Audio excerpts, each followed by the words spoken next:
Mtu akisoma maendeleo ya jamii, cha kwanza ni mkombozi katika kutoa elimu kwa wanajamii kujikwamua kiuchumi zaidi. Jukumu la afisa maendeleo ya jamii ni kutatua migogoro mbalimbali ambayo inatokea kwenye jamii, hasa migogoro ya vikundi. Hello Mwanaafya Mtaa bana, nimekutana na wahitimu wengine hapa. Nataka tujue wamesoma kozi gani na majukumu ya hiyo kozi wakienda mtaani ni majukumu yapi. Habari dada? Safi. Unaitwa nani? Naitwa Laila Yasin. Wewe umesoma kozi gani?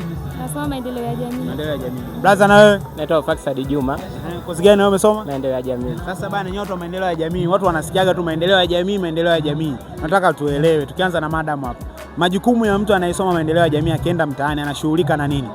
Kwa uelewa wangu jinsi nilivyosoma darasani, mtu akisoma maendeleo ya jamii, cha kwanza ni mkombozi katika kutoa elimu kwa wanajamii kujikwamua kiuchumi zaidi. La pili ni kutetea haki za watoto wasiojiweza, yaani kiufupi watoto wasiojiweza kiakili, pia kimavazi. Jinsi gani ya kuwalea na kutoa huduma kwao, yaani kutoa elimu. Brother na wewe, majukumu yenu?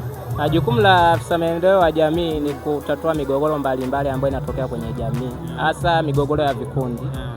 Pia jukumu la pili ni kusimamia miradi mbalimbali iliyoko kwenye jamii husika. Asante sana. Mwanaafya Mtaa, nafikiri kama umesikia hawa ni wahitimu kutoka chuo cha Kigoma Training College, kozi ya maendeleo ya jamii, na umesikia majukumu. So wewe kama una mwanao, kijana wako, ndugu yako unataka aje asome maendeleo ya jamii, Kigoma Training College ni sehemu sahihi. Tukutane kwa matukio mengine yanayoendelea. Ciao.